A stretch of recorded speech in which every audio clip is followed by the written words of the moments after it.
today we have a full schedule. We're starting off our day with Professor Yossi Shain. Yossi is a senior research fellow at ISGAP, and he was serving in the Israeli Knesset for a few years. He's a professor of political science and holds prominent positions, actually has held prominent positions around the world. He's the chair of Tel Aviv University School of Political Science, in the past, Government and International Affairs, recently emeritus, and was the director of the Francis Brody Institute for Applied Diplomacy, and he was the head of the Abba Ibn graduate program in diplomacy at Tel Aviv University. He was a full professor of comparative government and diaspora politics, and the founding director of the program for Jewish civilization at Georgetown University. His recent book, The Israeli Century, has won all sorts of international awards. Recently, the best book in diaspora affairs from Gujarat University in India. The president of Israel said that this is one of the most important books of our generation, so a very important book. I urge you to try and get a copy of it. The Israeli Century, it is called. And today, Yossi will be speaking about Israel and Anti-Zionism, Part 1. So Yossi, thank you for being here. Thank you so much, Charles, for hosting me again. I remember our last meeting at Oxford. I think it was in St. Anthony's. There were like ventilators behind me because it was like 40 degrees.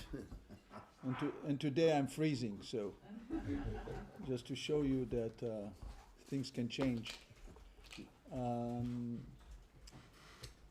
The topic that you have in front of you, and this should be a kind of a long discussion, is Israel and Anti-Zionism Part 1. We have seen, and I was taking notes, since the beginning of the seminar, the emphasis was on anti-Semitism in its variety of manners, with Charles' introductory remarks, which were mostly some historical but also contemporary within the structural shifts which are taking place in global affairs. We heard lectures pertaining to the seeds of anti-Jewishness and anti-Semitism. We heard on the issue of Nazi Germany.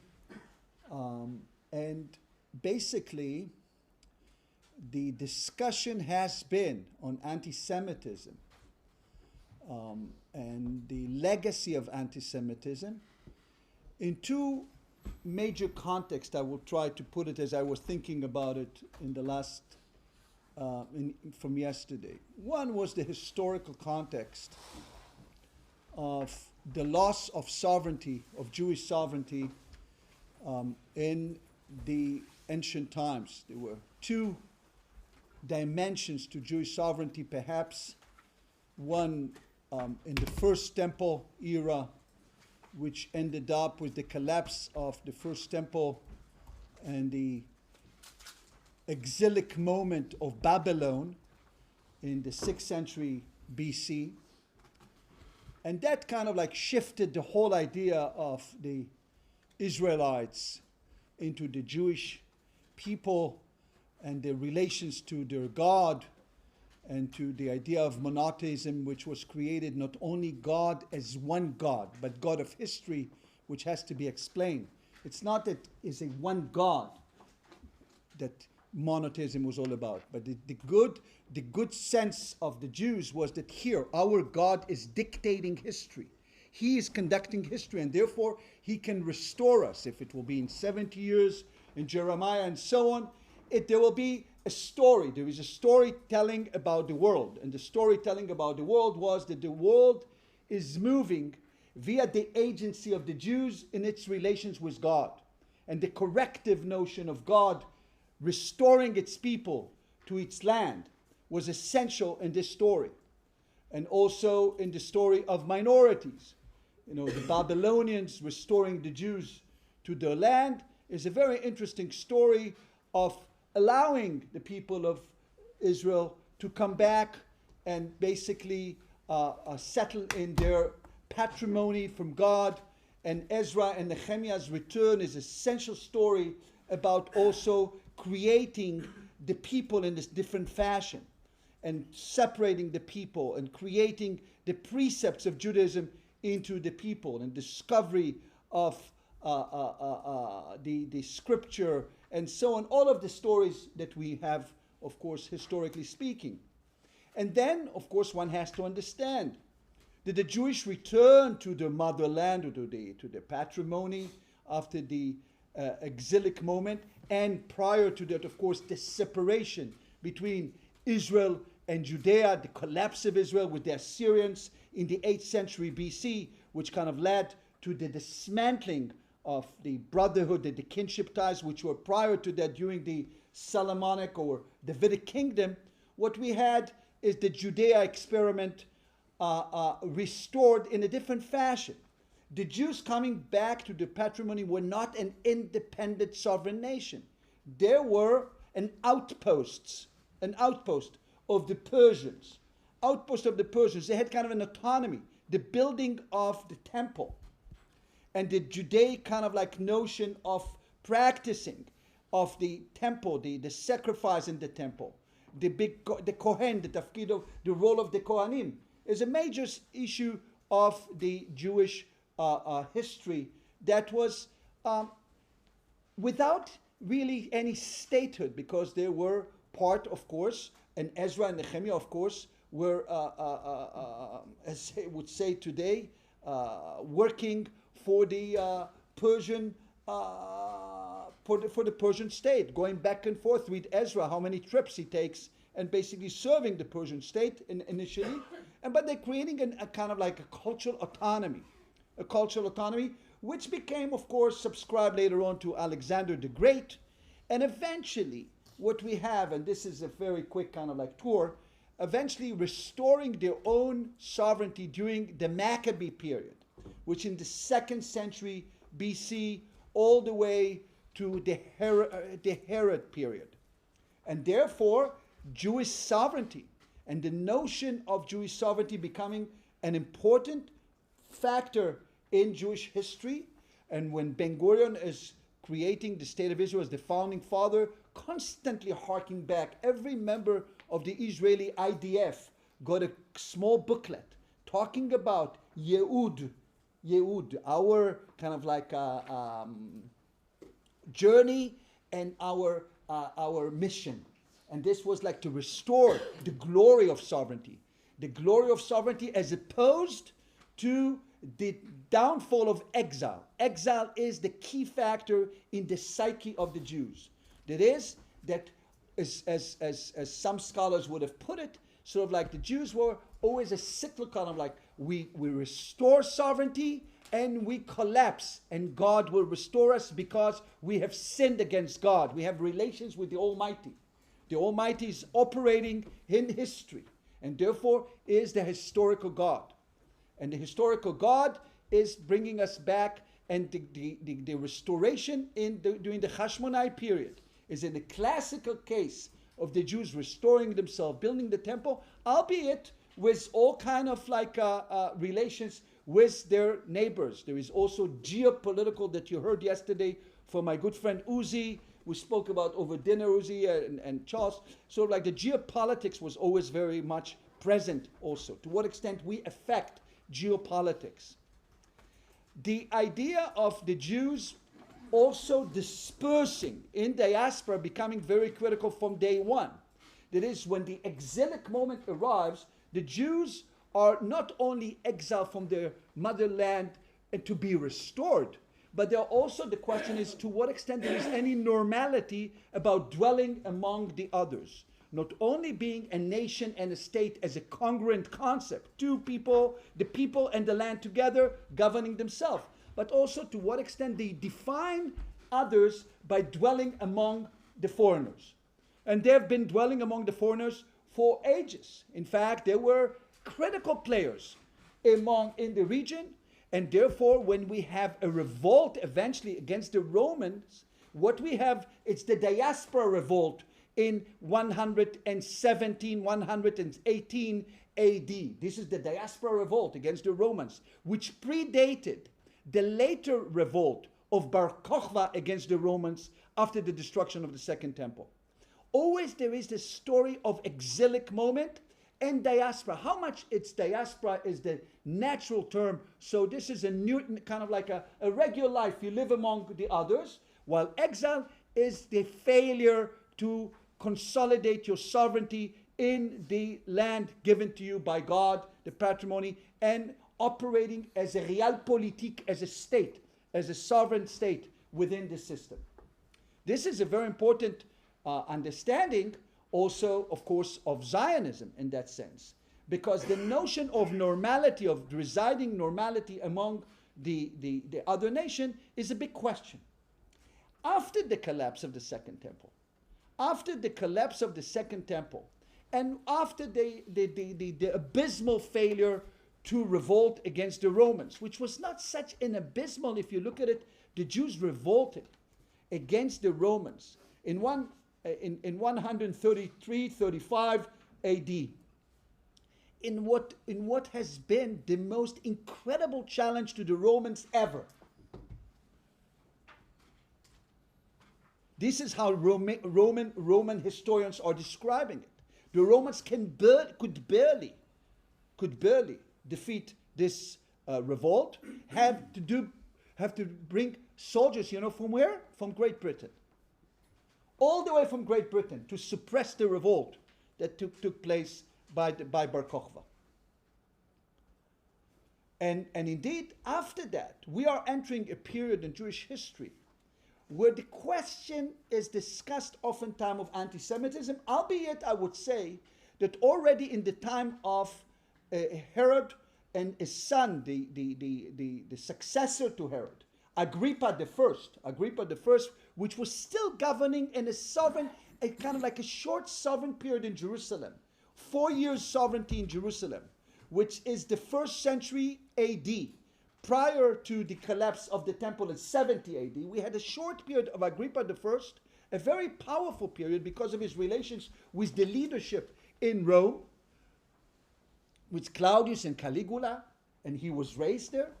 And you see, when there are questions pertaining to the Jews of Alexandria, massive community in Alexandria, and the massive community of Alexandria is perceived by the Roman kind of like as people who do not subscribe to the culture, the major culture. And when they are being attacked, Agrippa is coming to their savior, just like the state of Israel will come to save the diaspora Jewry today, and parading in Alexandria. And when Agrippa goes back, there are praot, there are pogroms in Alexandria, and women are raped, and people are forced to eat ochel lo kasher, non-kosher food, as a way of punishing. And this is, to some, kind of manifestations of anti-Semitism. It doesn't matter how we define it, but certainly the issue of dwelling among the others. Eventually, of course, and we heard about that, the Jews have become the significant or insignificant other for the Christians. The time of Christianity and the rise of Christianity and the idea that the Jews are no longer can recover the sovereignty because they did not accept Jesus. And therefore, they have been there as a sign of what happened in the past. But the Christians are taking over. It's not Yehudische Babasar. It's not the Jew in the flesh. And the flesh means circumcision. It's Yehudische Baruch, is the spirit of Jesus. This is why it's kind of like a global idea of Judaism. This is what Jesus, like we always like to say Jesus was born Jewish and was raised Jewish and died Jewish. This is the idea. But this is the new selection. And the new selection, with all its theology, made the Jews the significant one that until in the initial time was the dictum, which was very much an important dictum for the Jews. And maybe I'll read it. This is a very important dictum for the Jews.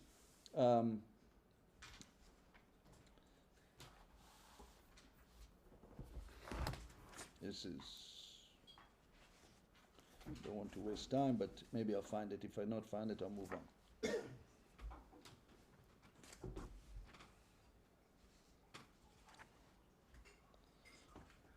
All the idea of the substitute theory of Augustine. In any case, when Augustine had the whole idea of the dictum al tehargum, do not kill them. Do not kill them means keep them as remnant of what happened in the past. And do not kill them is we keep them out there. They are not selected anymore. We are selected, the Christian. There is a replacement theology, the whole replacement theology. And do not kill them will subscribe also to the defense of the Jews by the popes. The popes were the defenders of the Jews against anti-Semitism of sorts. Because they're kind of like until, and there are lots of scholarship about how the popes needed them sort of to show where we came from, so to speak. Until this is exploding in the 11th to the 12th century. And in the 11th to the 12th century, they become dispensable. And we don't have any more need for them. And anti-Semitism, we heard from our friend, the French scholar, where is he? Yoel. Yoel. And we know, sort of like Yoel had this whole thing. I don't want to get into scholarly debates about this evolution after the idea of, you said, from anti-Semitism to anti-Jewish. But certainly there is a new phase of the Jews who are dispersed all over, and we don't want to get, I deal with it on hundreds of pages in my book, what happened in the lack of sovereignty. And the lack of sovereignty is, of course, the Jews are insignificant in world affairs, so to speak. Really, we don't have even good history about it. If you think about it, the Jews have never wrote history. They never wrote history. Until the 19th century, there is no Jewish history. From Josephus Flavius until the 19th century, not even one single book of Jewish history. There is a new phase. The phase, of course, is the Jews and halakha. Creating halakha is a sense of preserving the community, in the absence of sovereignty. To some extent, sovereignty became the nemesis of Jewish existence. Every time we had sovereignty, we led to calamity. Sovereignty led to calamity, to almost total destruction. So basically, the religious practices, the communal practices of religiosity, of tradition, so on, which has been developed all the way that even God was studying the Torah. This notion of the Jews in exile, but do not consider sovereignty as a mission, because sovereignty will come only in the redemptive moment, in a Geulah. And Geulah comes only from God. Will become an issue at stake also in modernity, in the debate between ultra-Orthodox Jews who are considering Zionism as basically predating the real arrival of the Messiah. Because the Jews, the Zionists, will become active in history by the ultra-Orthodox kind of awaiting for the Messiah to come. Awaiting for the Messiah. And for the Zionists to interpret modernity as an issue, sort of like we have to be active as a nation, a modern nation, was perceived by the big rabbis of the ultra-Orthodox as something which was, it was against kind of the course of history, and perhaps will destroy the Jews as they are, of course, because of also modernity. Soloveitchik eventually had this whole idea of Kol Dodi Dofek, the very, very big book that Soloveitchik wrote, My Uncle is Knocking. That is, God is knocking on history, and the Zionists were listening and were moving and creating the state of Israel. While the ultra-Orthodox, and this is a diatribe kind of against the ultra-Orthodox, were not listening. You were sinners against God because you were thinking that God will come by himself after the Holocaust. And he said, God was knocking in Majdanek, and God was knocking in the United Nations, and you were not listening. And the same theology will be propagated eventually in a different fashion by Rabbi Kook, who were kind of like hosting the notion of the religious Zionist, while the heroes of the IDF for him are the Kedoshim, as he wrote about them. Those who are fighting to bring it. It's not a matter of religiosity, it's to restore sovereignty. So the whole issue of sovereignty is becoming the biggest issue, because anti-Zionism is becoming the nemesis of the Jews, notwithstanding their desires to be part and parcel of other nations, perhaps. And their desires, varying from place to place, manifested itself in variety of fashion, either because of opportunities presented to them. Van Dam in all his essay presented them in a variety of fashion from the 17th century on, and presented to them. And if you look at the history of German Jews and the Bildung, from when you have like in 1795, the Jews are the poorest community in Germany. In 1870, according to the scholars, the Jews are the richest community in Germany. So there's some transformation of modernity coming, and it relates to what we know about calling emancipation. Modernity brings back the Jews to the world as players in the world. They were, of course, interpreted as enemies here and there in history, and we already heard here on Christianity, and of course the idea of the Jews playing a role in the minds of others, and of course is in the emergence of Protestantism and how it was perceived. But I'm talking about modernity as the Jews are moving into the world. If it's in Germany, if it's in France, we know the Dreyfus affair, which we will talk about. If eventually it will be in North America, and the vast majority of the Jews, of course, will be residing in the Russian Empire. By the late 19th century, before the massive migration to America, remember, 7 million Jews were residing in Russia, in the Russian Empire. It was all, it's 7 million. In the beginning of the 19th century, there were only 1 million. So they were also, because of new medicine or the issues of water, well, it doesn't matter. The Jews really were growing in terms of numbers. And of course, there are issues pertaining to Jewish theology that evolved all these years. Jewish theology, which had yearnings for the land, which had different yearnings, which had false messiah. With all the Jewish history, we cannot do it on one leg. But it's important to understand the hatreds of the Jews, of the Christians, which was theologically manifested and was oriented toward the Jews as the significant other, with variation, even in this country, of course. When the Jews are being restored to England after being expelled in the 12th century, and they're being restored because of the vision of Cromwell, that we have to rebuild. And this is also the notion after the 30-year War in Westphalia. How do we build new states? This was a Christian peace. I wrote a whole work on sovereignty in Europe and Christian peace. How come Christian peace suddenly have the Jews all the time mentioned in Christian peace? Because the only model was the ancient Jewish state. The sovereignty of the Jewish state was there. So they wanted, and indeed for the Christians, especially for those who consider the theology that we are building a model of the new Jerusalem in variety of manners.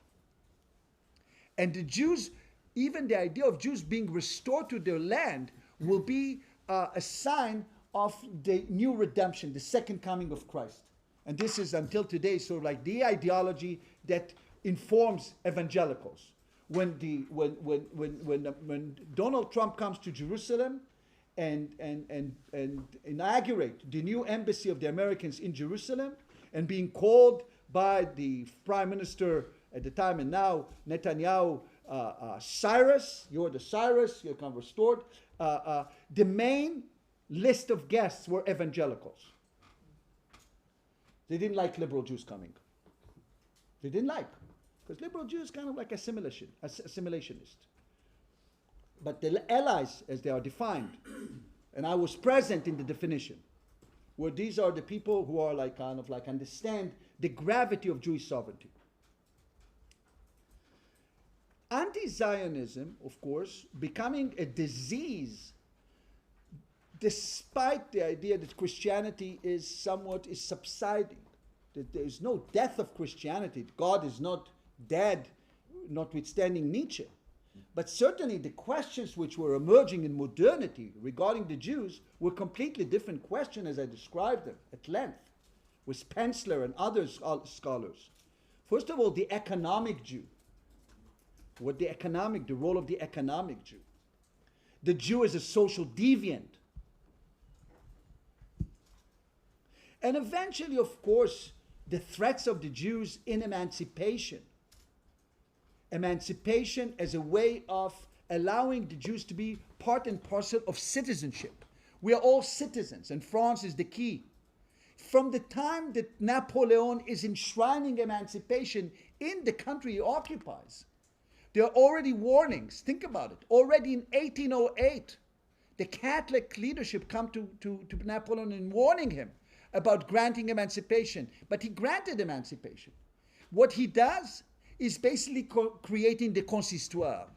Consistoire is the Jewish ethnic leadership to basically report about the Jews, notwithstanding the fact that they're like all other citizens. But let's keep them there because you never know how treasonous they will be. They have these tendencies. And that was the consistoire by Napoleon himself. When Napoleon is imposing, I must read it to you, it's fascinating. When Napoleon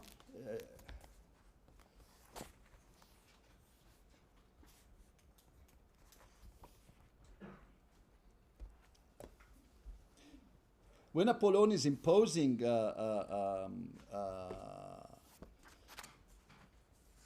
the emancipation of the countries he occupied, including in Poland, he gets a letter. Let me just find it for you.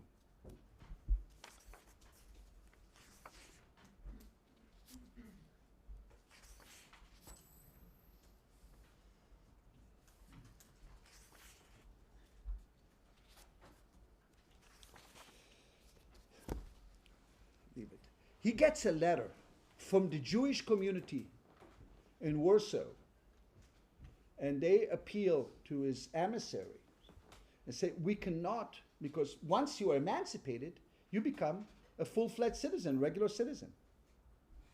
So the big question is, you start to recruit the Jews to the military. I'm not talking about the Russians imposing recruitment and stealing the Jews in order to convert them, but you have to, and they write, the ultra-Orthodox community, don't take us, we are incapable of being soldiers.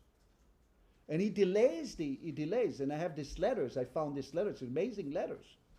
He delays the whole idea of recruiting the Jews, and they pay money, they pay lots of zlotys because they said, don't take us, because once you go to the military, you are assimilated, you're part, you're becoming, it's very tough to maintain the community of the halachic life. And this is a big issue. While modernity comes, and later on, the Jews were eager to participate in the German army, eager to show their loyalty to the state of Germany, eager to show that only by shedding blood, we can share blood. Blood shed is blood shared. And Hermann Cohen, as much as he is kind of a liberal Jew in the 20th century talking about the Jewish and morality and so on, once Germany is going into World War I, eager to send the Jews into the army.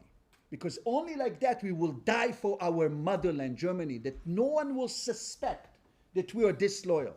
Disloyalty becoming a critical issue of anti-Semitism. Are there a fifth column? And when the Russians are moving, they are very suspicious of the Jews, their own Jews. And when the Germans are moving, they are suspicious of the same Jews. And all of them burn the Jews eventually, one way or another. Because of other charges, that they are kind of a sect of sorts. And this is even before kind of like we're thinking about other issues of economy. Think about Karl Marx on the Jewish question. Karl Marx on the Jewish question. How the Jews represent the bourgeoisie, the disease of money. All kind of twisted from the Christian kind of like understanding of anti-Semitism. Zionism was the panacea of all of this. Herzl, who is the genius, who looks at this and say, if it's the Dreyfus trial and so on, and say, look what's going on here. notwithstanding our desire to assimilate, to be part of the French, of the German, notwithstanding our, whatever we do, they will hate us, so to speak. And the hatred doesn't mean if it's Christian hatred, modern hatred, this hatred. And so we have to be moving in a different direction. And their Zionism was all about the idea that otherness cannot provide you power. You're completely powerless. You're totally susceptible. You're unaccepted, even you are completely loyal, and you create the culture of the countries in which you dwell. In that respect, many people among the Jews were the first anti-Zionists, including in this country. Montague, the minister. People in England were leery when Balfour granted the recognition of Zionism and the idea of a Jewish homeland in Palestine. Because they said, we are members of Britain. How could you say, that we have another place to dwell? Our mother country is Britain. It's not elsewhere. So there's always this fear. Who do you belong to? And this fear was a main motivator for Zionists, while the promised land, in fact, during this time was not just Jerusalem, was America. America emerged as the promised land of the Jews in the late 19th century all the way to the early parts of the 20th century. From 1882, from 1882, to 1924, and Judith Barsky is here, can tell us more. American Jewry grew from 250,000 to almost 5.5 million, with 4 million moving from the Pale of Settlement. This is mind-boggling. America could provide safe haven. In America, Jews could be an ethnic group. They could practice the religiosity in an American fashion. What Will Herberg would write eventually, the book, The Triple Melting Pot, how American Jews, Christian, and Catholics are all adopting America as part of their creed. So you're Reform and conservative, but you're American. There is no contradiction. In fact, we are, and eventually become Judeo-Christian tradition. And America is a safe haven. There is no attacks on the Jews. The Jews are not singled out, albeit there are groups who are still Ku Klux Klan, whatever, but this is a disease that will be solving itself. And opportunities provide themselves. They can be Jewish, they can be safe, and they can be forward-looking mentality. And therefore, when Brandeis is taking over the Zionist organization in America, just before he's becoming the Supreme Court judge in America, he says that to be a good Jew is to be a good American, and to be a good American, or to be a good Jew is to be a good American is to be a good Jew, and to be a good Jew is to be a Zionist. Here we find it. We are in the triple beautiful. You can be a Zionist, kind of a diasporic approach, you can love, but Israel and Palestine will be something which will be a minor experiment. Even when our Lozorov is traveling to America in the 1920s, he kind of writes 20 essays, massive essay. Our Lozorov was murdered later on, about America, almost like de Tocqueville writing on America. Our Lozorov writes about the Jews in America. Look at this. The Golden Medina, the Golden State, have solved our issues. Issues of security, issues of practicing our identity. No, this is really the modernity at its best, because we found a country which is not ethnically based. It's the idea of the very idea of the melting pot. Even the notion of the melting pot, an idea. You know who invented the notion of melting pot in America? Glazer. Who? Glazer. No.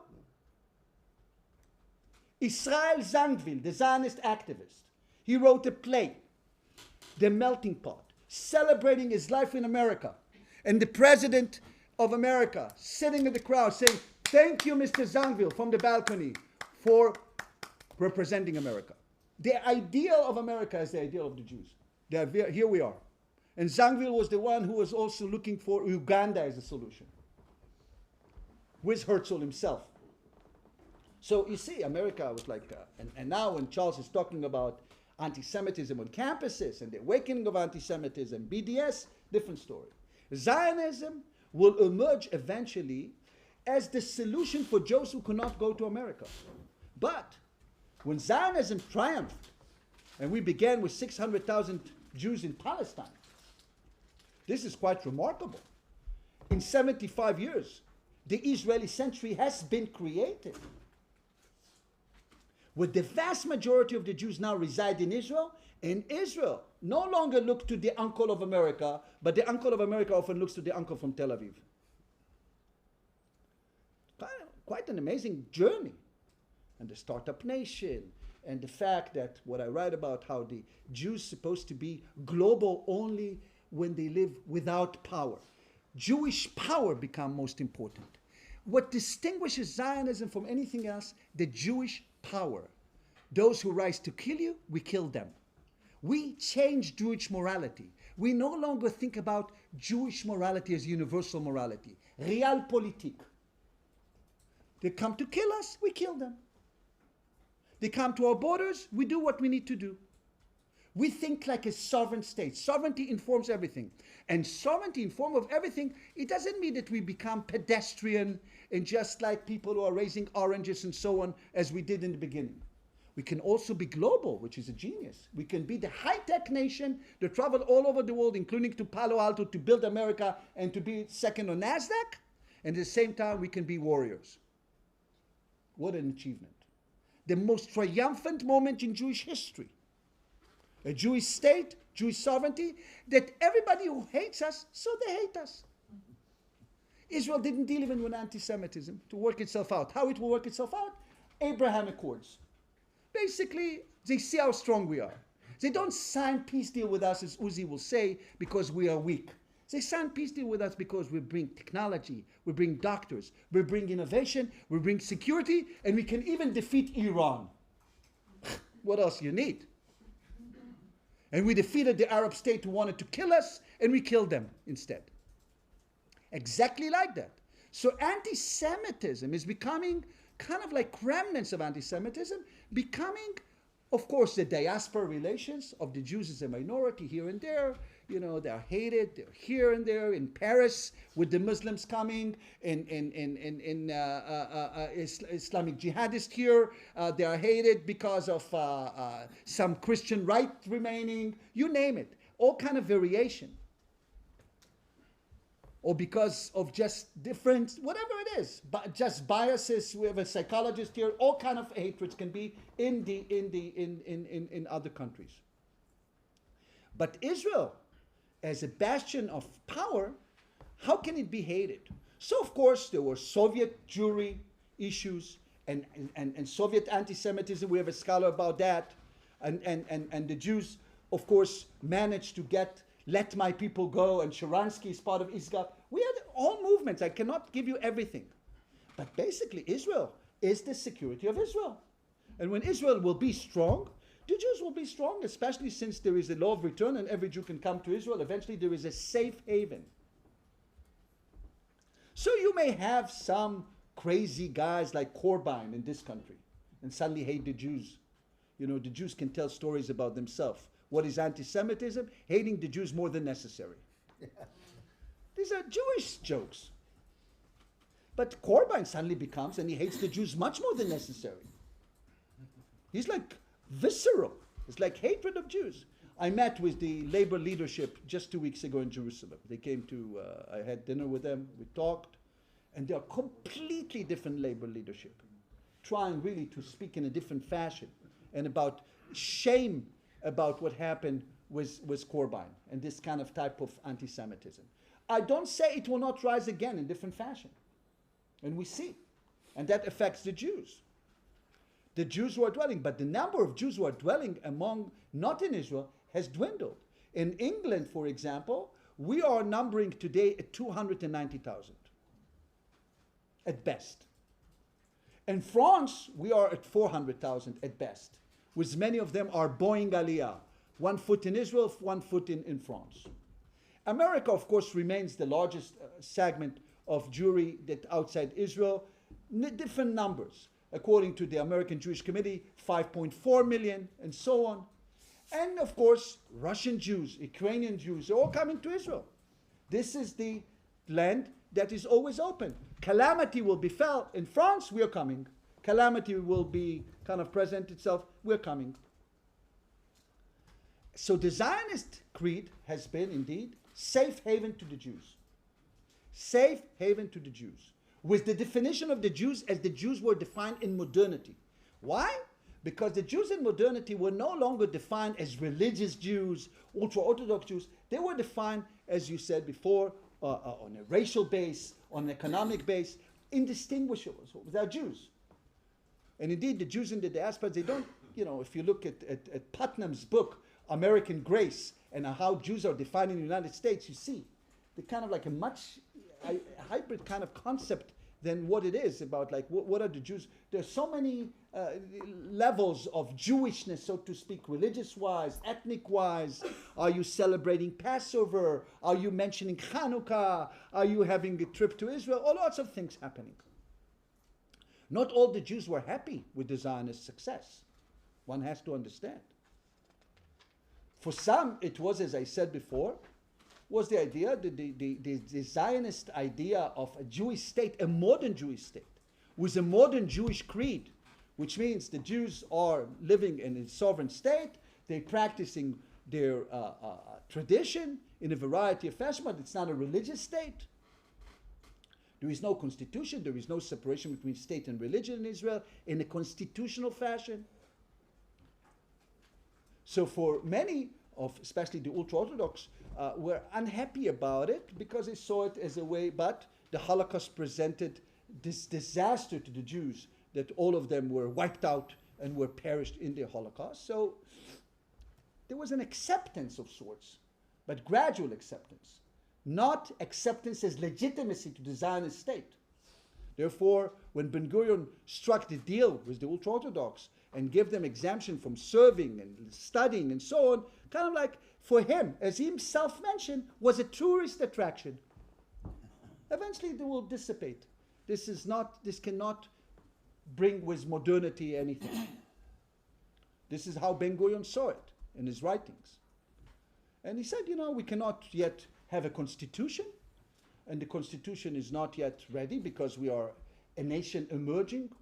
People will come from all over the place.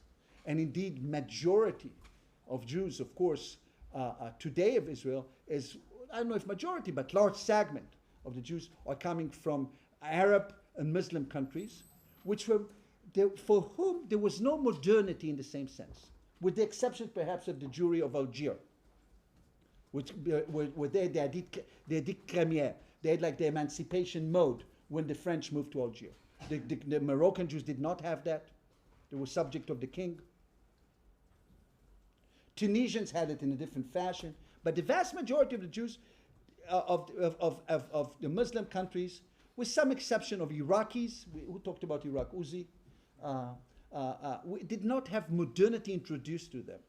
And indeed, if you look at an Israeli Jewish, Mizrahi Jews, what we call Sephardic Jews, the continuum is not between secular and religious. It's not between secular and religious. It's rather the degree of religiosity. I'm more religious, less religious, all the way to extreme religious. No one is secular in the sense. You don't see Mizrahi Jews identifying themselves as much in Israel as secular. On the contrary. Traditional has variation. We celebrate, of course, bar mitzvah. We celebrate, we use the official rabbis. We don't go to reform. We don't go conservative. We don't go outside the community at all. But we are religious, but the tradition is what's important. Zionism is triumphant. Has triumphed. Israel has won wars. Israel has consolidated itself. The vast majority of Jews live in Israel. Israel is the fastest growing community in the world in terms of birth rates. We have 3.2 kids per woman, which is quite unbelievable. No OECD country comes close to us.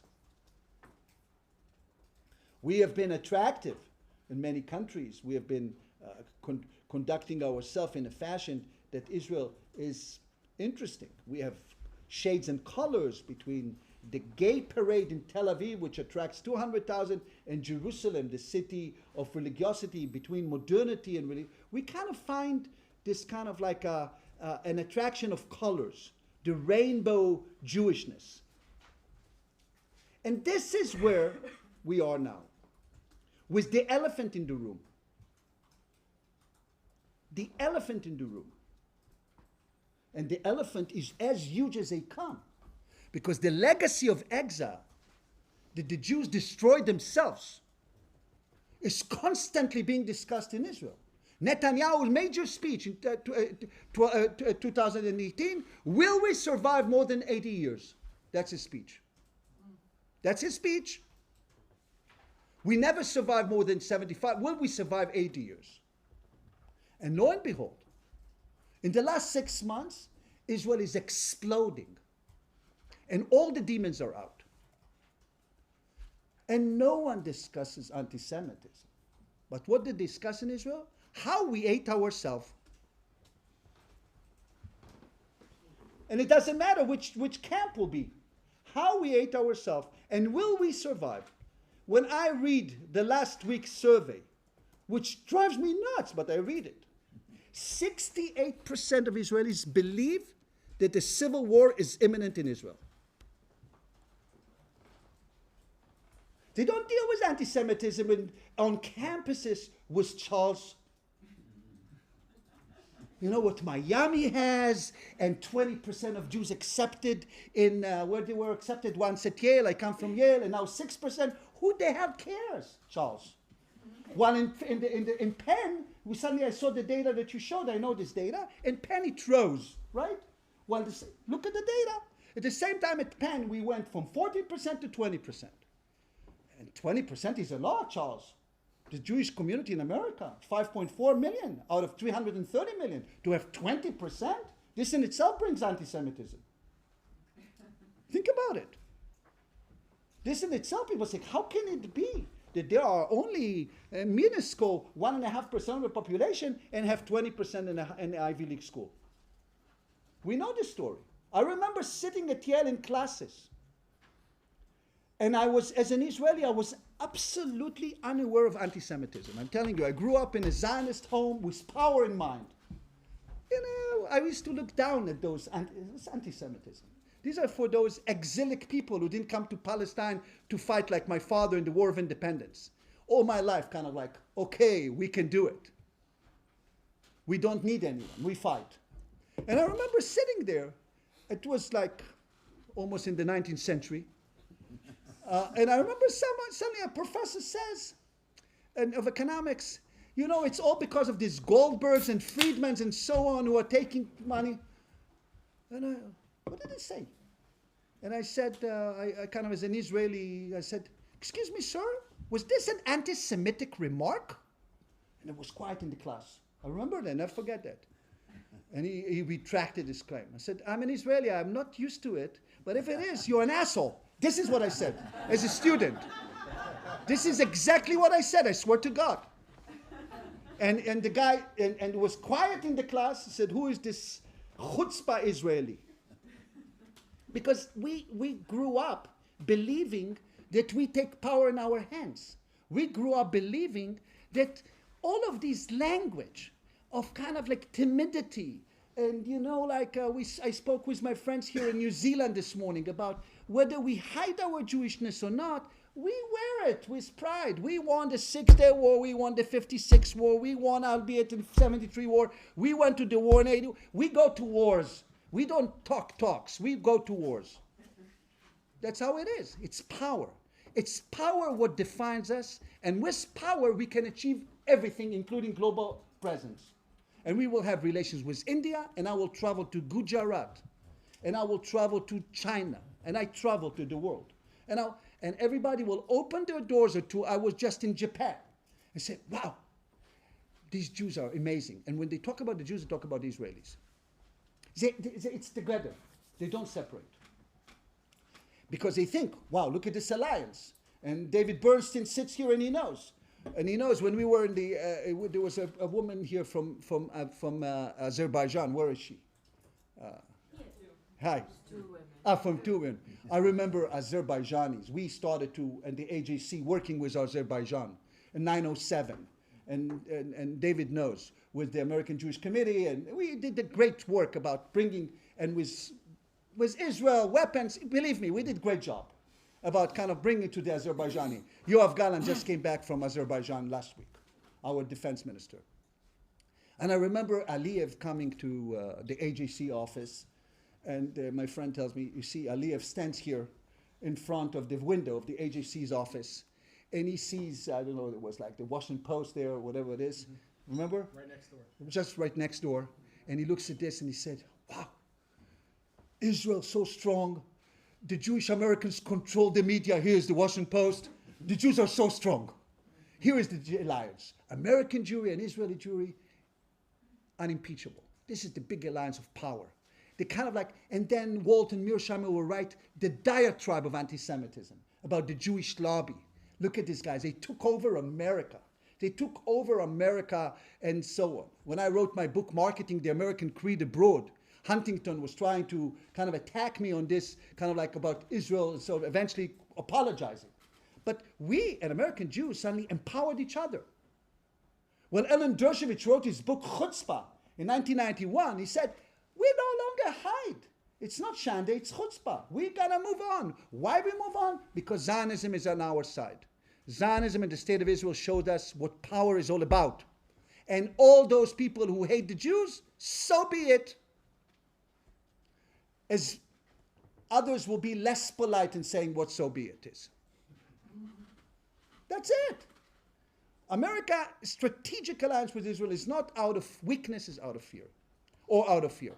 It's rather because we are strong. They saw us. They saw it in the 6-day war. We saw our pilots coming and destroying all the Arab armies in 4 hours. This is a mighty Jew. This is David. We restored David and Goliath. It's not the Jew who is being paraded as in the streets with a sign of enslavement in the Holocaust. God forbid.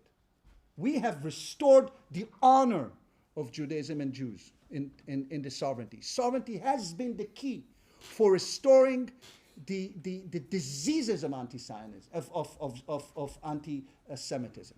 And of course, there are the biases against Israel. The BDS.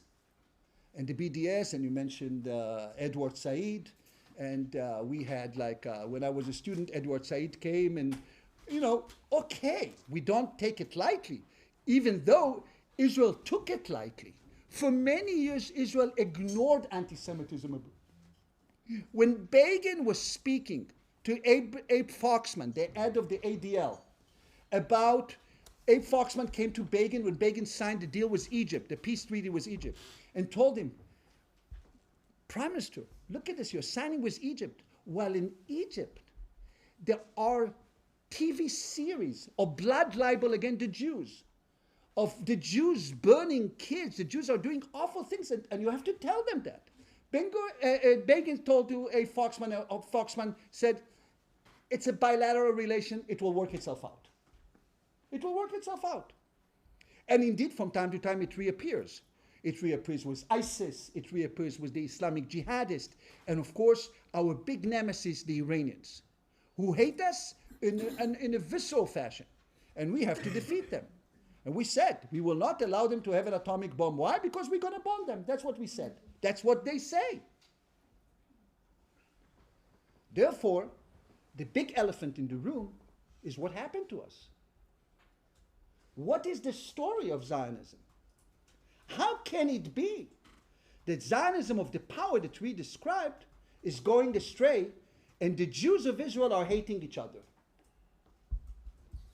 This is the big dilemma that everybody's bemoaning painfully. We don't tend to discuss it because kind of like we want to hide this, but this cannot be hidden anymore. We are 10 million people. We're no longer the 600,000 who have to fight.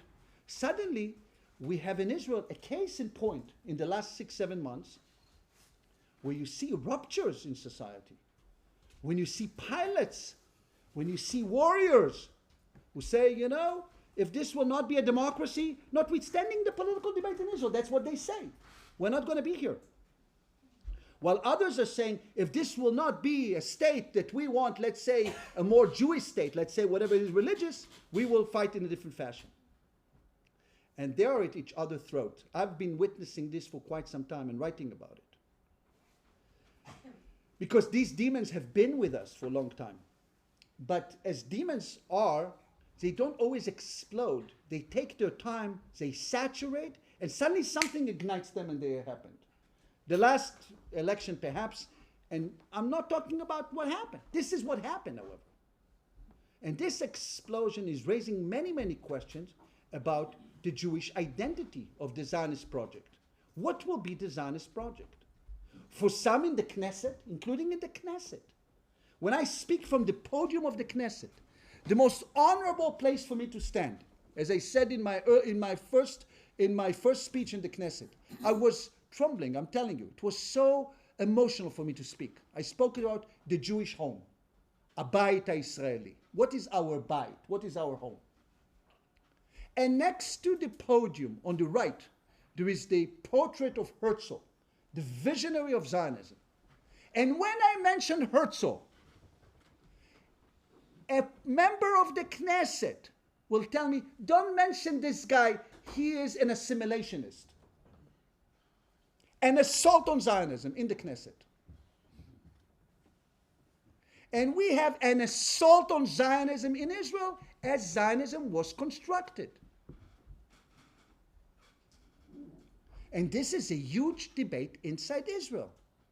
And it doesn't matter where you sit. Everybody knows it. And we don't know how it will end.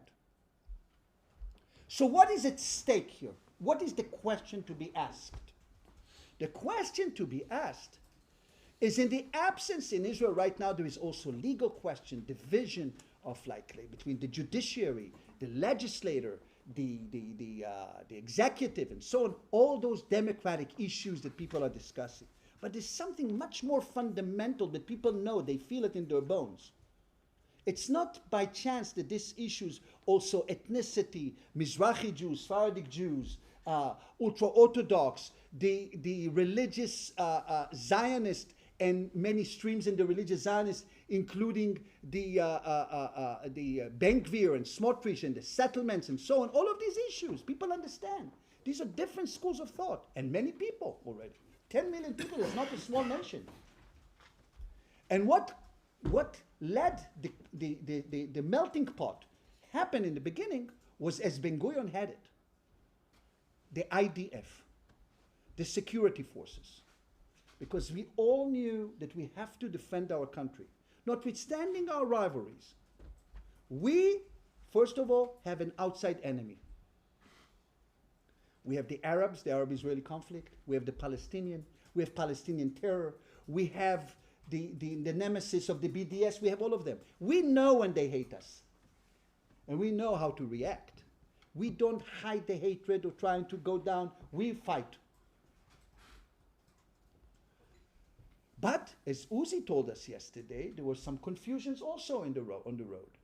Suddenly, the outside threat is becoming perhaps less pronounced.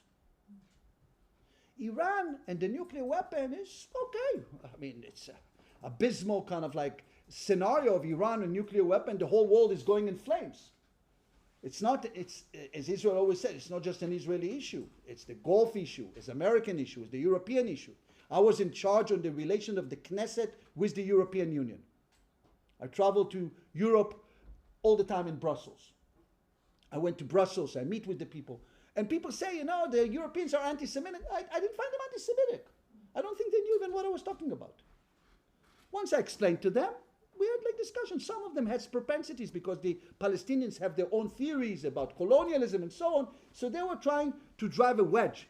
But you can work. We work with them, we Europeans. I even brought the president of the European Union. I didn't bring her by myself, but we did bring her to speak in the Knesset in a moment of grace. And she spoke, President Metzeler. And she spoke about the relation of Europe with Israel. It was really a momentous moment.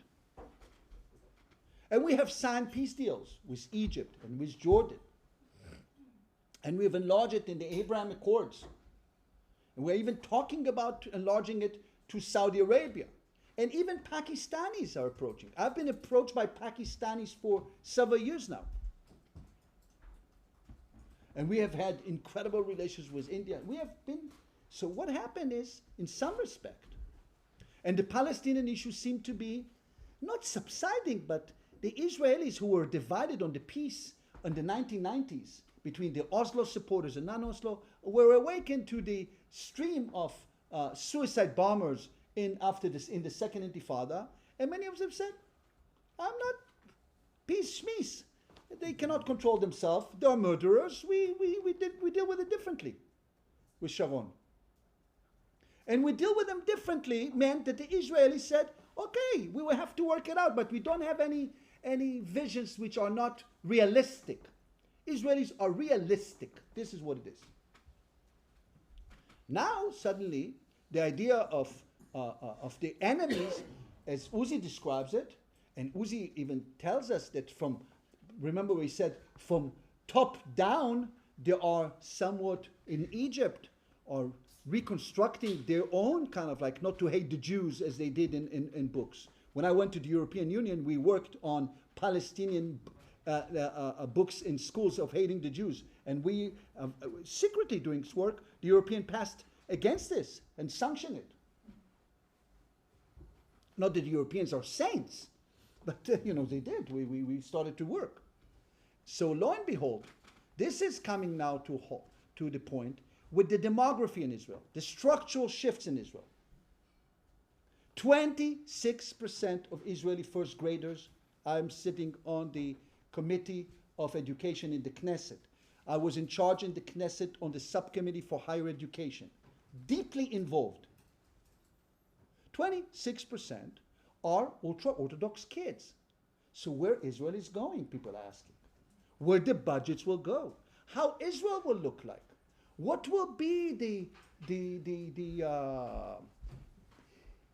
shades and colors of the home? We have a home, but how are we going to paint the walls?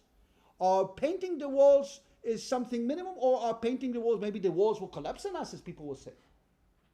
These are big questions that will redefine Zionism itself, that will redefine the character of the State of Israel, that will redefine the very essence of our idea of security, and we see it now.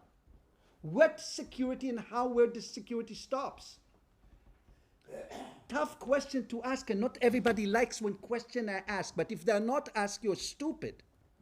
They always have to be told openly and discussing it with the world. Discuss it. Not out of weakness, out of openness to what we are, not hiding it. The Israelis, of course, and the Jews have many definitions to themselves. And they didn't define yet the final boundaries, even in the question of the Judea and Samaria. And I come from a right-wing party. But we come from a liberal right-wing party as opposed to people who are more religious. We are for more separation of religion and state. I'm not a member of a party. I'm not an activist member. I was kind of like the leader of the party that I served in the Knesset. Mr. Avigdor Lieberman just took me. I was his advisor when he was the foreign minister, and he said, "Come to the Knesset." I said, "Okay, fine. It's an opportunity. Why not?" So I was not kind of a political activist. I was not running for...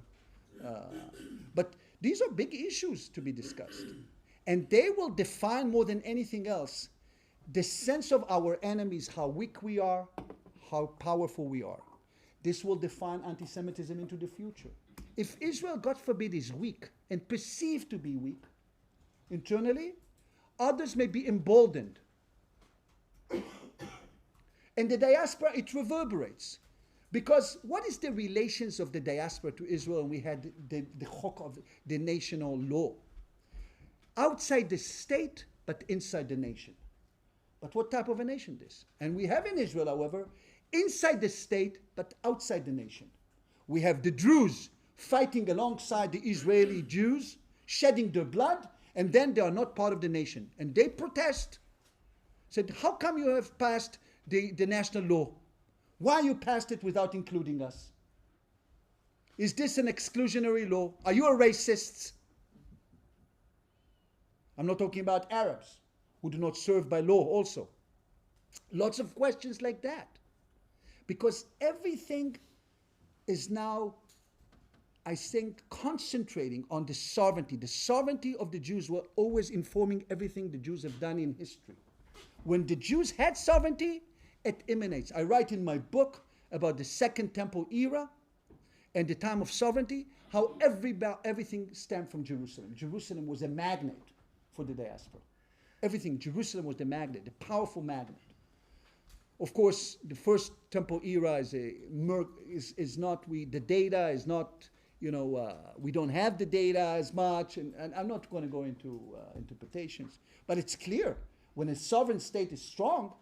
It's like when Armenia was not a strong state. I was working with Azerbaijan and Armenia. Armenia under Kocherian is different than Armenian under Petrosyan initially, because Dashnak party in the diaspora was much stronger initially when Armenia was created than the Armenian state in Yerevan. But when the Armenia will be strong, Armenia will speak on behalf of Armenians. And the question is, who speaks on behalf of the Jews and with what authority? Israel speaks on behalf of the Jews and with authority. You will give me one Jew, I'm not saying one Jew in the world that speaks on behalf of the Jews. Even Charles is not. One Jew outside Israel who can speak on behalf of the Jews. One Jew. In the past, I used to do studies. I said, who is your Jewish role model in the diaspora? So Elie Wiesel was the last one. He was also the founder of this organization, right? I saw. And Elie Wiesel, because he represented the Holocaust, the calamity of the Jews, and he spoke as a moral Jew in the world. And Reagan called on him. Remember the big debate on Reagan visiting Pittsburgh and so on. But Elie Wiesel died. So tell me one single Jew that American Jew will say, oh, he's my role model. Maybe Seinfeld, I don't know. No, think about it. Here I give you 10 minutes to think about it. You come with nothing. In the past, you had Rabbi Heschel, Rabbi Kaplan, you had writers, you had even, and as I write about, even American Jewish literature concentrating on the Israeli side, for good or ill, doesn't matter. This Israelization process of Jewish identity has been incredibly powerful. So this is fascinating phenomenon. And the Jewish organization, of course, were organizing and getting power. If it's AIPAC, if it's the AJC, if it's all the organizations, if it's the Taglit, whatever it is, around Israel. Israel is the magnet for Jewish organizations and power and so on and so forth. Because it's tough to keep the communities intact abroad without it. It's tough. So in this context, Zionism was the key factor on fighting anti-Semitism on the past. But the essence of Zionism and the definition of Zionism into the future will be the issue of defining the Jewish people into the future. Undoubtedly, no other issue can define them. It doesn't mean the Jews will not remain in various places, will pray to God and so on. Until modernity, the Jews were known, Ayudim nod'u betoratam, they know by the Torah. In the modernity, it's not that they knew by the Torah only, they knew by the sovereignty, by the state, by their achievement in modernity. When you go to Museum Anu in the Diaspora Museum, you see the parade of Jewish modernity. In Israel today, massive forces in Israel are objecting to modernity. I'm not talking objecting to secularism, to democracy, to liberal, objecting to modernity. They see modernity. They want lahzir atara leyoshna, to restore the old glory, while objecting to modernity, to the place of women, of what we do, to the study of a certain modernity. We have a big struggle in Israel. And it doesn't matter where you sit. It's a big struggle. It's a huge struggle. Because Jewish modernity is a completely different story. It has variation, how much tradition it injects into it. And the Sephardic Jews or Mizrahi Jews helped the Israelis to inject more tradition into the modern conceptual understanding of secularism, which Zionism came with. This is a very important moment, therefore. So we are at Oxford, far away from the arena. I said, what a relief. coming out of Tel Aviv was you don't sleep at night for so many months. Everybody doesn't sleep. Doesn't mean in which side you are on the debate. You just don't sleep. So what will happen here? What, we are crazy? What, we are crazy? So in that respect, this is a very important discussion to be dealt with on Zionism and anti-Semitism. Now, all of the above doesn't preclude what was said before in any fashion. What Charles was talking about, what we heard here on Nazi Germany, all of this remaining. And sometimes it only waits for a moment to explode again, right? It doesn't mean that Islamic jihadists are going to sleep. They hate you to their core. And give them an opportunity, they come to swallow you. The crazy Christian right will hate you. The leftist progressives with their notion this will hate you because of cosmopolitanism. Doesn't matter. They hate you. Now, how much they will be able to hate you and affect global affairs? That's the big question. Do they really affect global affairs? Or the powerful Israel plus the diaspora, which is normalized, has been kind of like a good answer to that. But undoubtedly, the power will inform the Jewish, because anti-Semitism, I'm done, anti-Semitism, I measure myself nicely, you see. Anti-Semitism was really the disease of the lack of power. It doesn't mean that it doesn't come with power. BDS, we have power, they try to undermine it. When they say Zionism is racism in the United Nations in 1975, they try to undercut us. They try to bring evil, sinister criticism of Israel. Okay. I'm not saying okay in the sense that accepting it. So we fight them. As I said, we fight them. We don't accept it. We fight them tooth and nail. We fight them. With the diaspora, with the organization, with help of non-Jews, we fight them. But the big question is, how do you reconcile our own debate? What do we do in defining ourselves? What will happen? And I'm not trying to tell you which side, what will happen, because I really don't know. We are in uncharted territory. This never happened. Never happened in that respect. So I leave it to you, and thank you for your listening.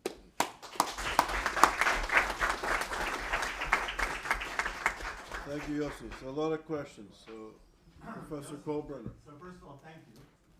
That was such an amazing and wide-ranging presentation. The only thing I would just say one correctly, and I think it's not only the ultra-Orthodox, a community in which I once identified, and my children still do identify in some way. It's not only ultra-Orthodox who have been traumatized by the Holocaust.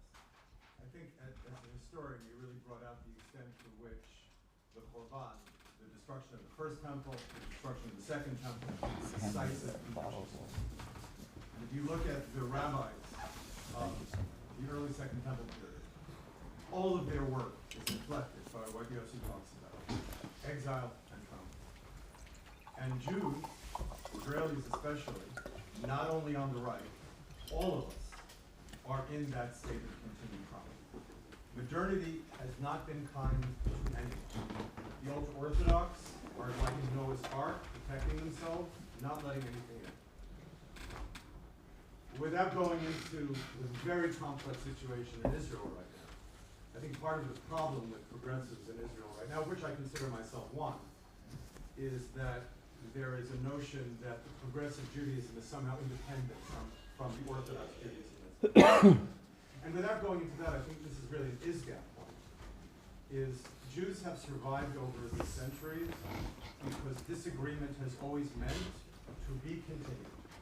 Disagreement hasn't meant I want to kill you. And in a certain sense, what's happened in Israel, which is so dangerous, is that the dynamics of Trump's America, left and right, the codependency of two sides fighting against each other, has been brought into Israel. And I think one of the things that's important about ISGAP, that we're all united, this is Yossi's point really, we're all united together, even in our disagreement, in fighting anti-Semitism. So thank you, Yossi. Thank you very much. As you were talking about the changes in demographics and the importance of the IDF for the security of Israel, it made me wonder, is there any future? Because the Orthodox won't fight. And I went to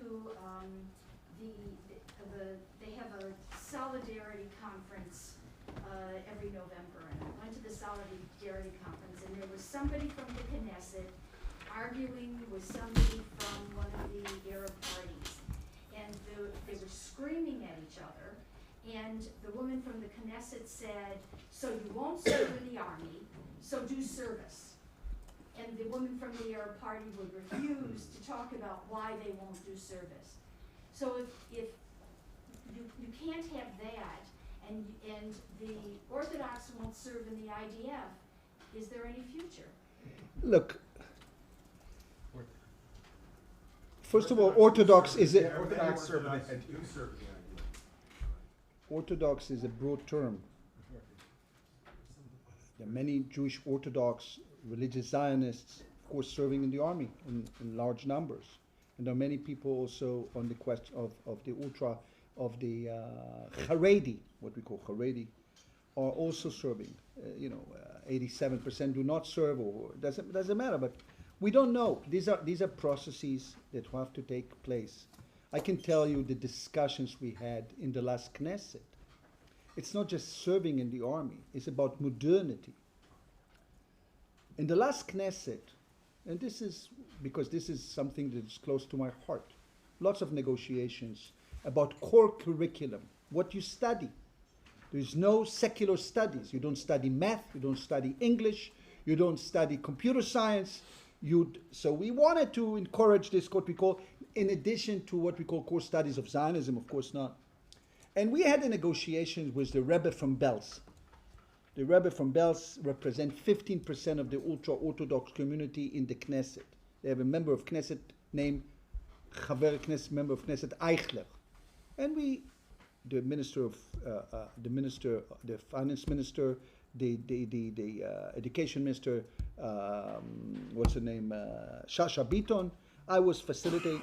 We went to the Rebbe, and we closed 6,000 shekels for each Talmid, each student, because they're studying, men and women are separated, of course, in the yeshiva, to study course curriculum.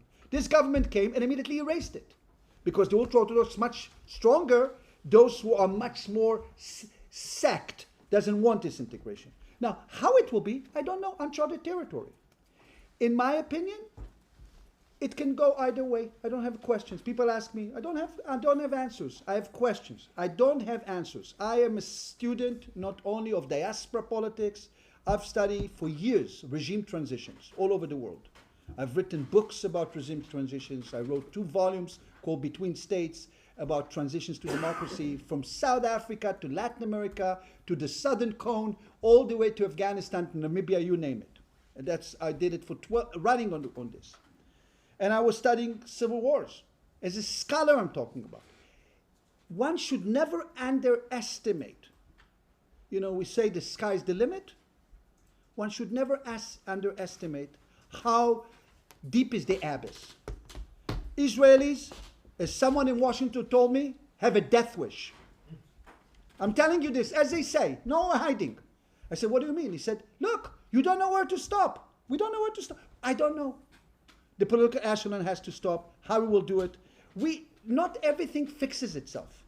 So when you ask me the structural question, what will happen to serving? Right now we're very concerned, not about whether the ultra-Orthodox will serve or not. This will be the military, to bring cohesion, to feel this sense of brotherhood, to feel this sense of kinship ties. So we know, if God forbid Arabs, Hezbollah, or this will attack us, we will all be on the borders. But the fact that we are scratching the epidermis, the very basic ties that we have, and injuring them, this is what bothers many Israelis.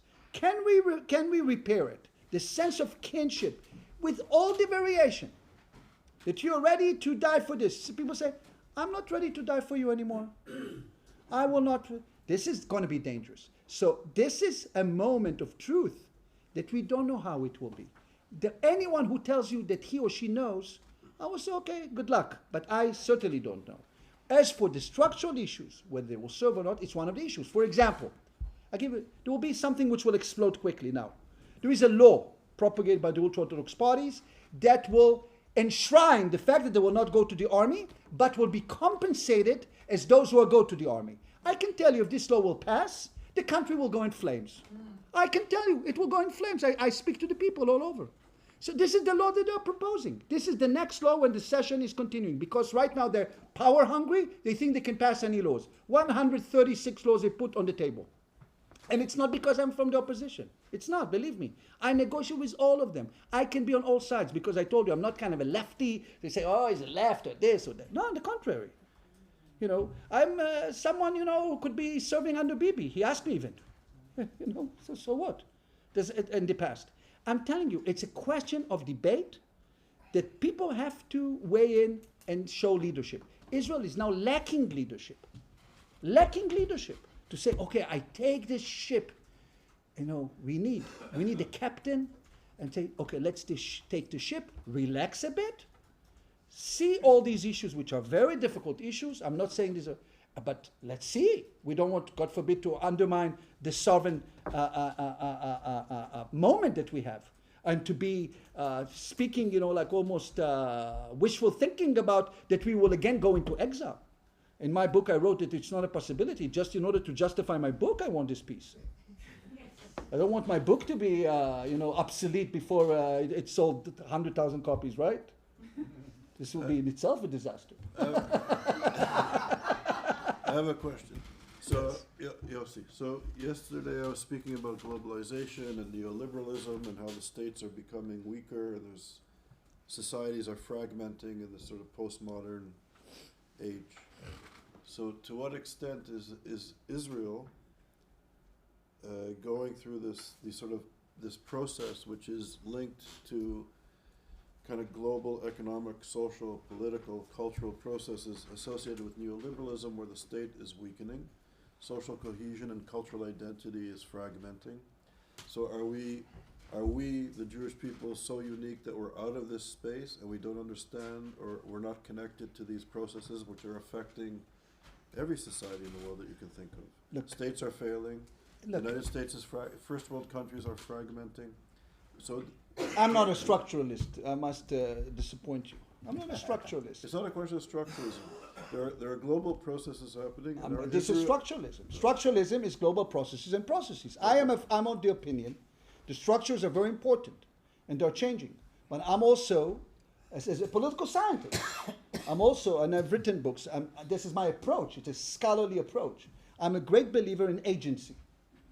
In agency means players. Players come and players change. Not everything is a kind of like something which is uncontrollable. You can control certain things with agencies. Now, of course, there are structural shifts in the world. With China, as you described, with globalization. And in Israeli society, the state.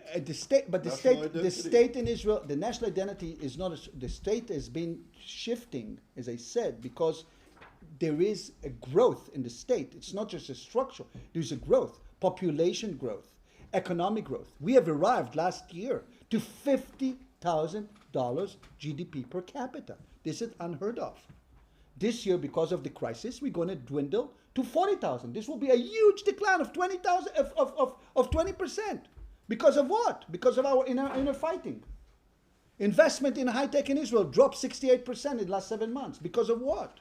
You ask yourself, why? So we are right now injuring ourselves, and that happened to many people individually and otherwise. But as I always tell to my kids, you don't have to go to meltdowns in order to build. Leave some bricks intact in order to build again. You know, you have it in personal relations, you have it in divorce, you have it in every case. You can really go down into depression and go down and destroy yourself. No, it's not a good solution to anything. At least I don't like such solutions. Some people love it and say, okay, let's go to chaos and then we'll see what will happen. Okay, good luck. I'm not, but I say agency is important. Now, we are not immune to the changes you describe. We're not immune. But at the same time, we are retracting also. We're retracting to lots of populations that are completely detached from these processes or objecting to them. And we have issues at stake. We have not settled the issue of the Judea and Samaria. We have not settled this. We have not settled this. Can we settle it? I'm not sure, but we have not settled this. What will happen there? Who will control? Structural issues relate. Who is in control in the government? Is it Smotrich or Gantz on what is happening? The very fact, and this is outrageous, but it's a fact of yesterday's big news in Israel. Outrageous, but this is the fact. This is the news, all over the news.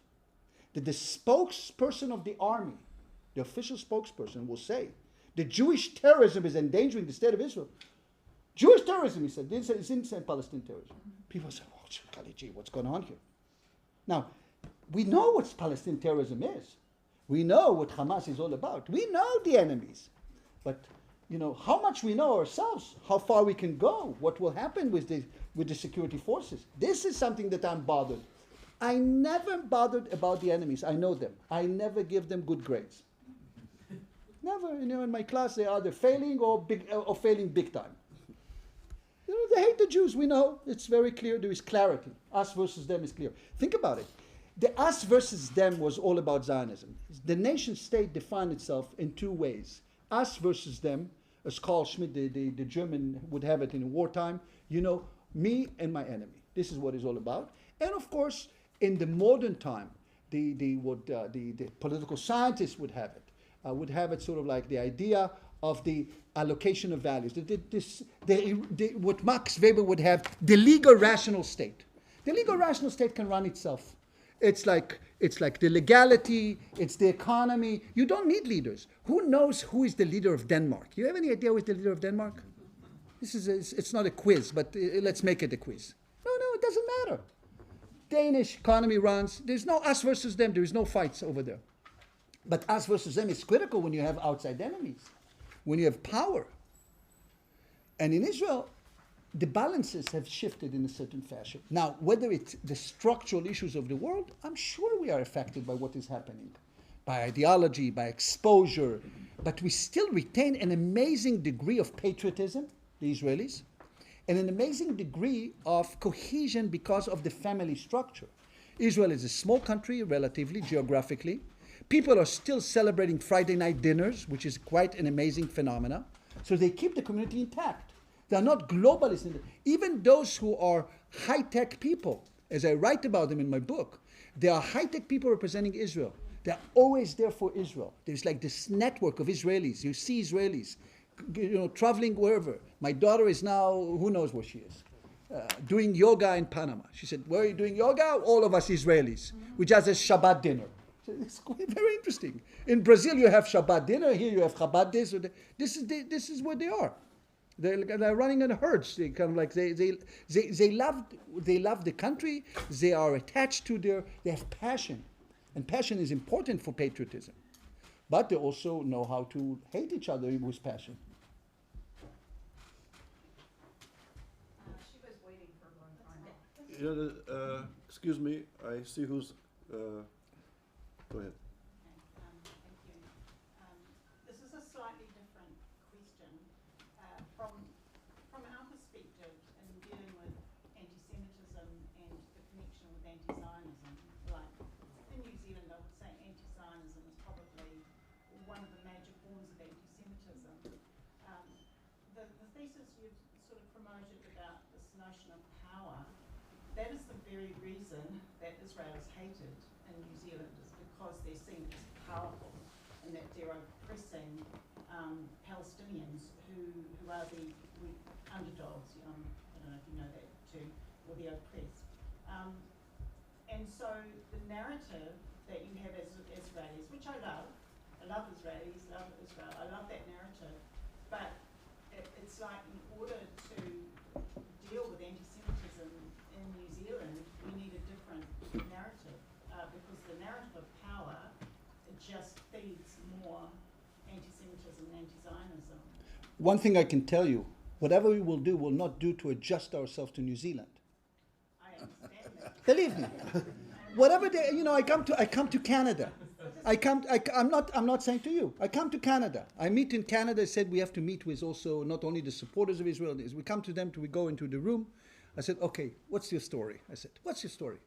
Look, you're not kind to Palestinians. I said, you know where they dwell? You know what Palestinians are? Look, we don't know. You know what the boundaries are. You know what the questions are. I said, look, I will go to Quebec and I'll tell you that you are such and such. It will be irresponsible. There is a question that is ongoing question.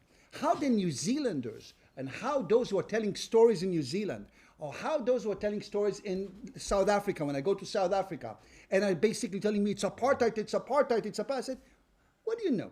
You know, you have hijacked the concept that you have self-thrived on, apartheid, with the struggle against racist regime in South Africa, which I was involved in the transition, in the Codesa talks, and I was supporting in the Codesa talks, I was involved deeply, and I wrote the whole thing about evening the score and so on, and you are superimpose it on the state of Israel without knowing anything. The fact that there are some whatever useful idiots among yourselves talking about it and bringing in the colonial theory and this and telling you, and this is propagated also in the media, doesn't mean that this is how it is. Now, should we fight it? We should fight this anti-Semitism in New Zealand. I agree. And you and your significant other and your husband, I'm sure, fighting it very well.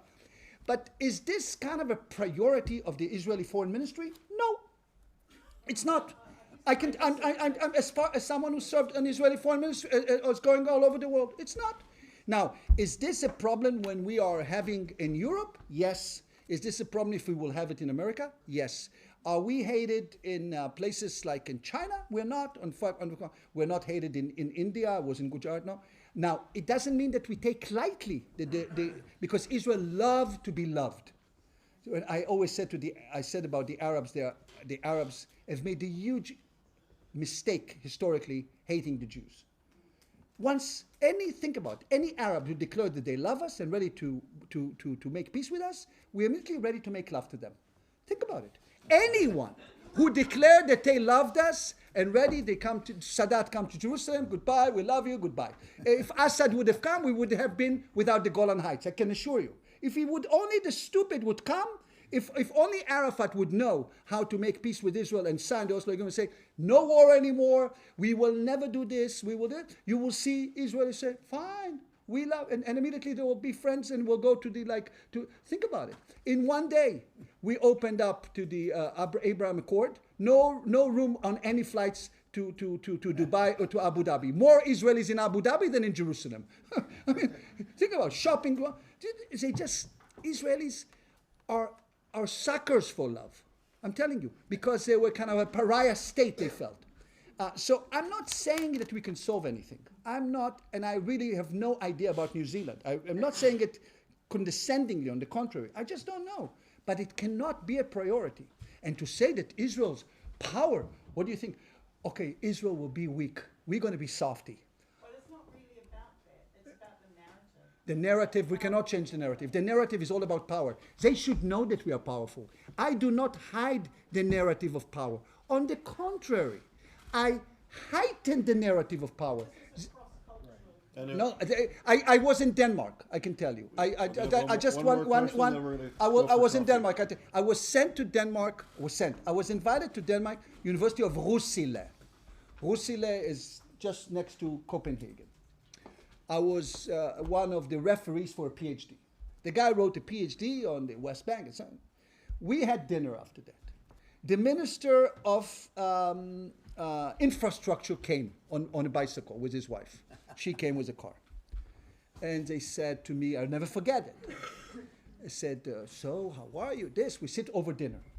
And she said to me, so what do you think? I said, fine. I said, how many kids do you have? I said, I have a son who is in the army. He said, in the army? I said, yes, he's in the army and I'm very proud of it. I said, you're proud of it? I said, of course I'm proud of it. He does what he has to do. And she said, it was a debate. I said, what do you think if there will be missiles from next to Roskilde on into Copenhagen? You'll be proud, or will you be giving me lectures? So those who hosted me said, Professor Shain, you better take a taxi. I said, I know, I'll take a taxi. Goodbye. Okay, so Denmark will be people in Roskilde will think that we talk power. It's not that we are arrogant about power, but in our neighborhood, as Ehud Barak would say, when there is, and he coined the term, villa in the jungle. When you think in the villa in the jungle, you speak like in New Zealand. I'm not saying New Zealand, they are not good, but you think about those kind of like the niceties of the lovey-dovey kumbaya society, okay, but this is not it. We don't live in kumbaya society. We live in a neighborhood. You have to be strong, and in the neighborhood you have to be strong. You better be strong. So we have one more question. I'll just say, let me speak for a second. Also, I agree with Uzi. I think the Uzi is not me, Yossi. Yossi, sorry. It's good to know that I'm here. Yossi. So I think it's also putting in historical context New Zealand. I'll just say very quickly that there was a man named Sir Francis Bondhead. Do you know who Sir Francis Bondhead is? That's part of your history. That's your history. Sir Francis Bondhead was in charge of the Dominion countries of the Commonwealth, or of the Empire, of New Zealand, Australia, Canada, and South Africa. And Sir Francis Bondhead created the reservation system in the Dominion countries.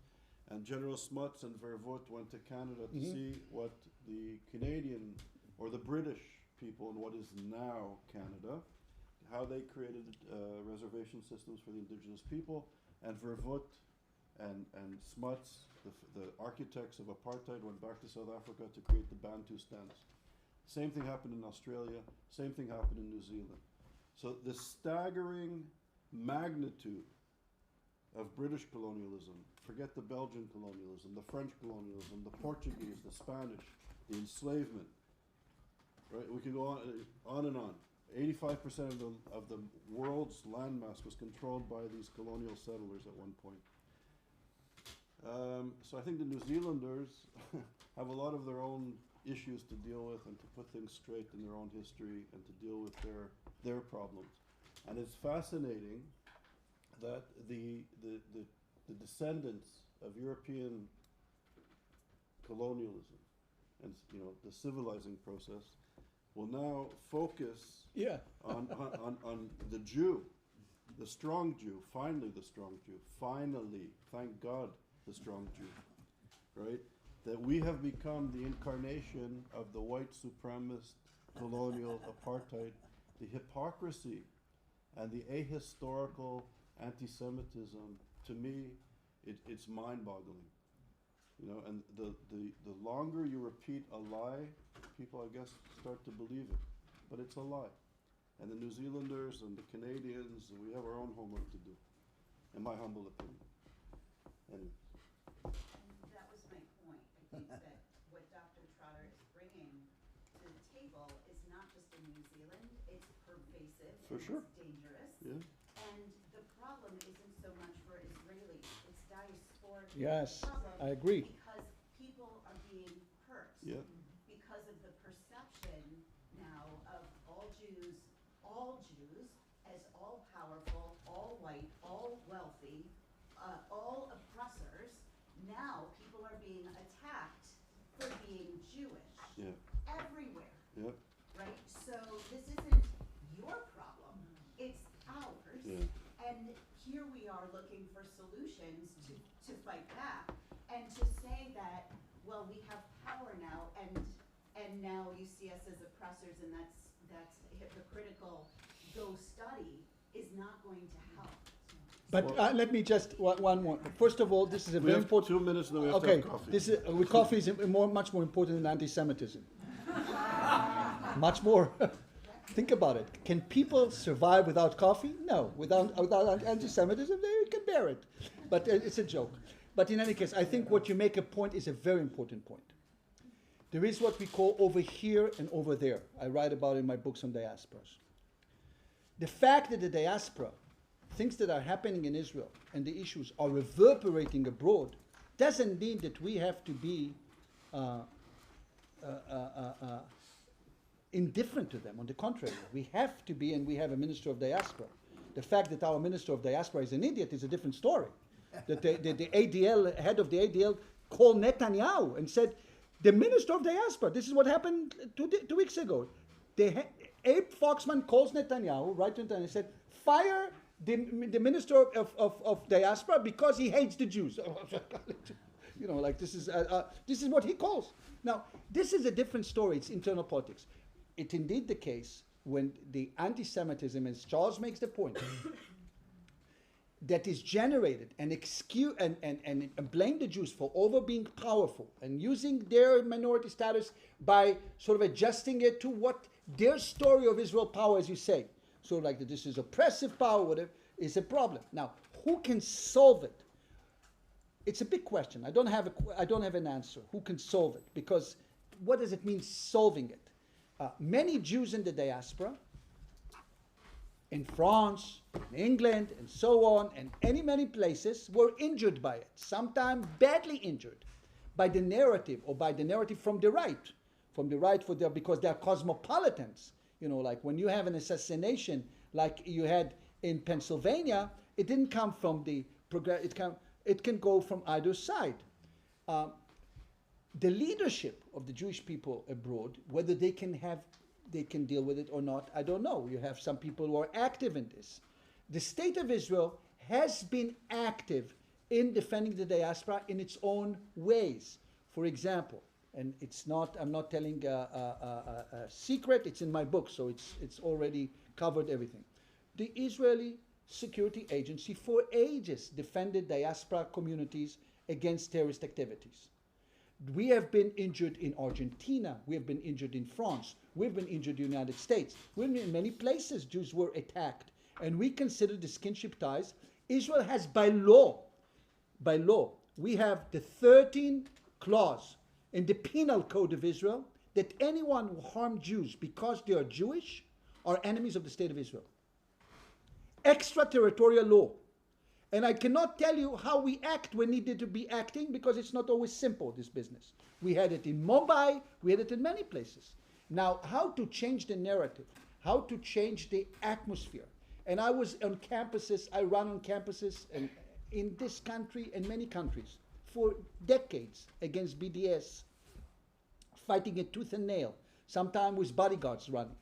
And as a professor at Georgetown, all over the place. Believe me, I've been in numerous campuses. Lately at Berkeley and so all over the place.